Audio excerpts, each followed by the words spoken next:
In a different universe, Slender Man-looking creatures land to Earth, killing humans for being too noisy and loud, only leaving a few survivors. These anti-heavy metal creatures have tough armor and are blind, so they follow sounds to hunt their prey. On the 89th day, the Abbott family heads to town to buy stuff from a store. They're super careful and don't talk at all. Instead, they use American Sign Language to talk because Reagan, their daughter, can't hear. While they're in the store, the youngest kid, Bo, tries to grab a toy from a shelf but almost drops it. Luckily, Reagan catches it just in time before it makes any noise. While in the store, the dad, Lee, picks up some things he hopes will make their radio work better. As they're getting ready to leave, Bo tries to bring the toy shuttle along, but Lee takes it and removes the batteries, saying it's too loud to take home. After Lee, his wife Evelyn, and their other kid Marcus leave the store, Reagan gives the toy back to Bo, who sneaks the batteries back in. Then, the family heads home, walking quietly on paths of sand they've laid out for trips to get supplies. As they're crossing a bridge, Bo puts the batteries back into the toy shuttle and switches it on, making a loud noise. This noise catches the attention of the monsters, and even though Lee tries to stop it, it's too late. Bo is killed. By day 472, Evelyn is 9 months pregnant. She's close to giving birth, so she keeps a close eye on her own health and listens carefully to the baby's heartbeat. Marcus and Reagan cover the walls of the baby's room with newspaper to make it soundproof. Meanwhile, in the basement of the farmhouse, Lee keeps an eye on the family using a surveillance system. He's collected notes about the creature's strengths and weaknesses, along with lots of newspaper articles about them, but he hasn't figured out how to defeat them yet. Every day, he tries sending SOS signals over the radio, but nobody responds. At night, he lights a fire on top of the silo, a signal that others in faraway farms replicate in return.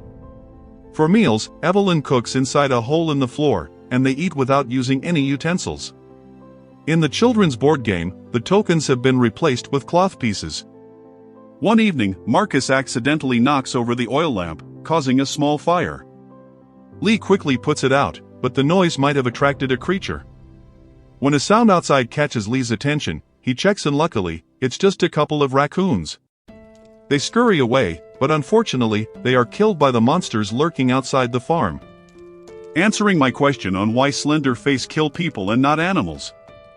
After dealing with the raccoons, Lee focuses on improving a hearing aid for Reagan, using parts from a radio. Evelyn interrupts him, and they share a sweet moment by dancing together while listening to music on earbuds. On day 473, Reagan moves around the house by stepping on green paint marks to avoid making any noise. When she heads towards the basement, Lee stops her and reminds her it's off limits. He then offers her the modified hearing aid, but she refuses it, believing it won't work like the others. Shortly after, Evelyn is teaching Marcus math when Lee interrupts to take Marcus on a hunting lesson. Reagan wants to join, but Lee refuses, citing the danger because of her condition. Heartbroken, Reagan retreats to her room and discovers the hearing aid Lee made. Despite her doubts, she tries it on, only to find it still doesn't work. Feeling frustrated and upset, she packs a bag and leaves the house to visit Bo's grave on the bridge. Reagan takes out the shuttle, cuts the wires that make noise, and places it at the memorial for Bo. At the river, Lee catches a fish from the net he's set up. When he sets it down on a rock, Marcus gets scared by its flapping, but Lee calms him, explaining that the loud river noises mask smaller sounds. They then head to the waterfall, where Lee teaches Marcus that they can safely scream without attracting attention. After collecting enough fish, they start heading home and stumble upon a woman's body in the woods. There's an old man nearby, and Lee signals for silence, but the man can't contain his grief and screams. Lee swiftly grabs Marcus and dashes behind a tree, keeping silent as a monster approaches and kills the man. Meanwhile, Evelyn heads upstairs with a bag of laundry, which gets snagged on a nail. She yanks it free, unknowingly revealing the sharp nail. Moments later, she's startled to realize her water has broken prematurely. Hurrying to the basement, she accidentally steps on the nail, causing her to drop a glass picture frame. Despite the pain, Evelyn manages to stifle her scream and quickly turns on the red lights outside, noticing there's already a monster upstairs. The lights are spotted in the distance by Lee and Marcus, prompting them to rush back to the farm. Meanwhile, Evelyn sets up a timer and hides behind a wall, covering her mouth as a monster enters the basement. Suddenly, the timer goes off, distracting the creature momentarily. Seizing the opportunity, Evelyn hurries upstairs, only to encounter another monster.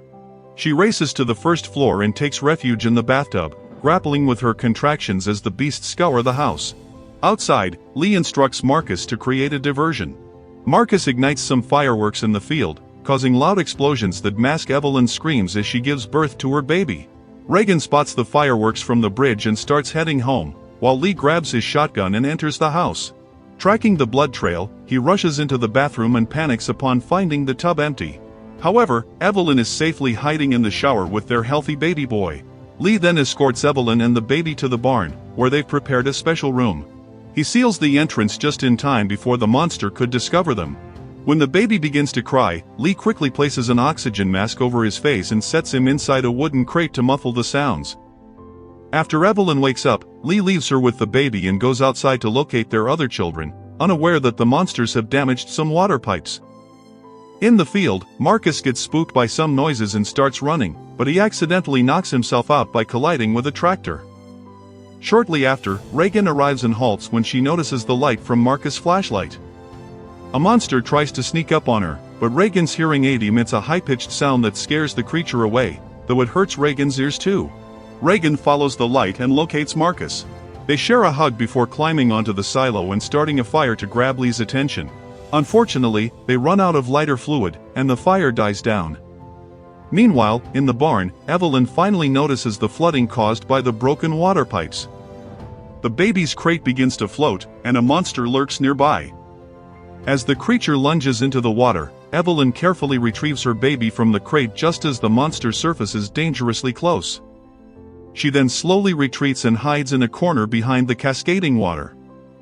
Back at the silo, the siblings argue about their next move. Marcus accidentally falls through a hatch into the grain-filled silo, with the broken door landing near him. As Lee discovers Marcus' belongings and climbs onto the tractor, he spots his children, but also notices several monsters heading towards the silo.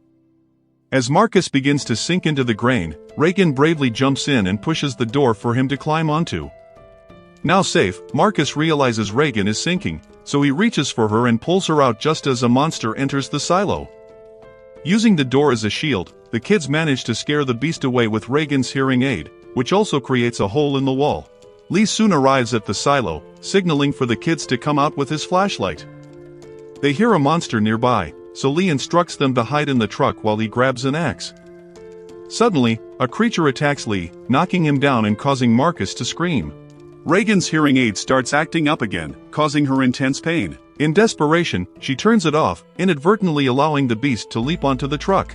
A barely conscious Lee manages to stand and signs "I love you" to the kids before screaming. The monster immediately attacks him, allowing Marcus to drive the truck back to the house and reunite with their mom. Hearing more creatures approaching, Evelyn takes Reagan and Marcus to the basement. There, Reagan finds Lee's notes on the creatures and his experiments with various implants.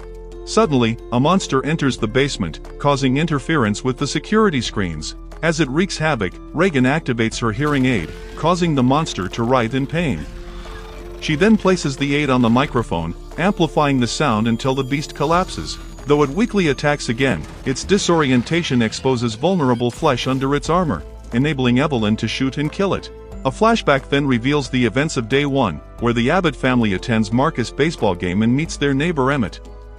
He learns ASL to support them, just as an unknown object falls from the sky, prompting everyone to rush home. The Abbotts split into separate cars amidst the chaos. As chaos erupts on the streets, a monster sends a police car flying, spreading fear and panic. Another monster cracks Evelyn's car window, prompting her to speed away, only to find a bus with a monster on board blocking the street ahead. In a desperate attempt to escape, Evelyn reverses but ends up crashing.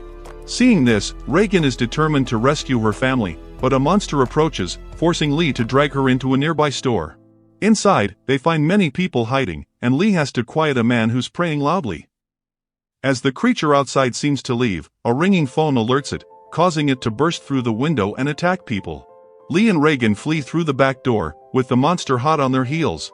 Reaching the street where others are hiding, a police officer opens fire on the creature, but the bullets have no effect. However, the distraction allows the family to reunite and escape together. In the present, it's now morning on day 474. The family exits the house to find the barn engulfed in flames, but Evelyn bravely enters to retrieve the crate and the oxygen tank.